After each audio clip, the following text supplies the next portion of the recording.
4-3 at lamang ng 1 puntos ang pangkat Arkanghel habang nagsasayawa ng mga mulawing dilag. Masugod ang Arkanghel, ngunit heto si Pagaspas. Kung tapang na dumidepensa at naagaw niya ang pakbul. Anya! Pinasa sa babaeng tabo na si Anya. Tabon! Patatalo na kayo, tabon! Sadyang bahagi ng laro ang ganyang tuksuhan. Sugod ang dumidepensang Arkanghel. Tinira, diretso sa mukha. Bawal yun! Hindi ba't kapag kampyonato, pisikalan? Aminin kung may punto ka at nakuha naman ng Malik ang pakbul ng libre. Puntos mula sa tabon na si Mali. At buhay na naman ang loob ng mga tabon ng Avila.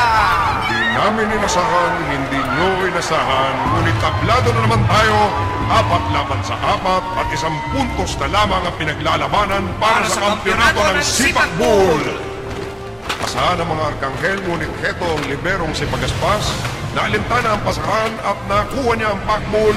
Natyak na kinagigiliwan ang iniidolo niyang si Panabon, isang dating kampyon ng Sipakbul. Ngunit ito ang mga Arkanghel, determinadong agawin muli ang pakbul na naagaw mula sa kanila. Kumalapit si Malik, sumusuporta. Pagaspas! Paigpit ng paigpit ang depensa ng mga Arkanghel, hinaharang ang pagpasa, ngunit naipasa. Si Malik naman ngayon ang dudumugin ng malalarong Arkanghel na nahihirapan maghanap ng papasahan. Kay Anya nga ba o kay Pagaspas? Malik! Pinag-isipan, hinanap at pinasa. Sino kaya sa dalawang umangat na libero ang makakatanggap? Kay Anya napunta ang pakbul. Nakaipit sa gitna ng kanyang dalawang paa. Anya! Huwag kang papahabol sa kanila! Ngunit ito na ang mga Arkanghel, lumulusob, sumusugod at handang mambalya. Bilisan mo, Anya! Huwag namin sila kayong pigilan.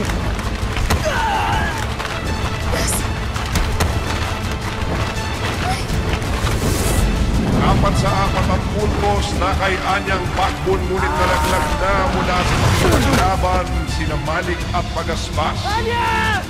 Ngunit naman duming laro may pamalas ng Arkanghel, hindi pa rin susuko ang babaeng tabon at humahataw pa. Tapusin mo na yan! Pasok mo, Anya! Arkanghel sa kanyang kanan, Arkanghel sa kanyang kaliwa, at isang humahabol pa. Pinatalsik sa ere ang pakbul upang itira. Pagpapamalas lamang ng higit na lakas ng mga manlalaro ng Arkanghel at nahulog na si Anya sa lupa. Papalapit ang pakbul, sinabay kong puntos at magiging kampyon. O ito na ba ang wakas?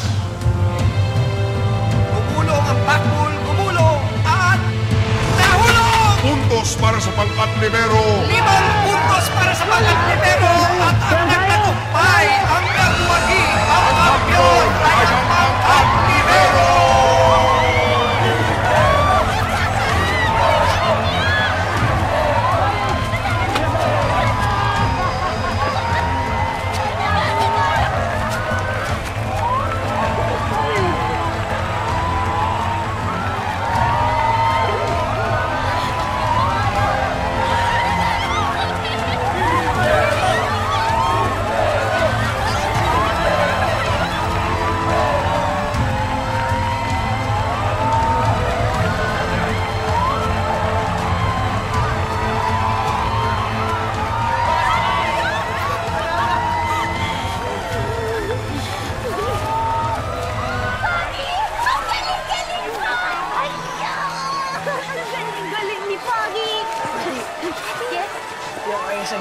Sorry, talaga hindi ko makahinga.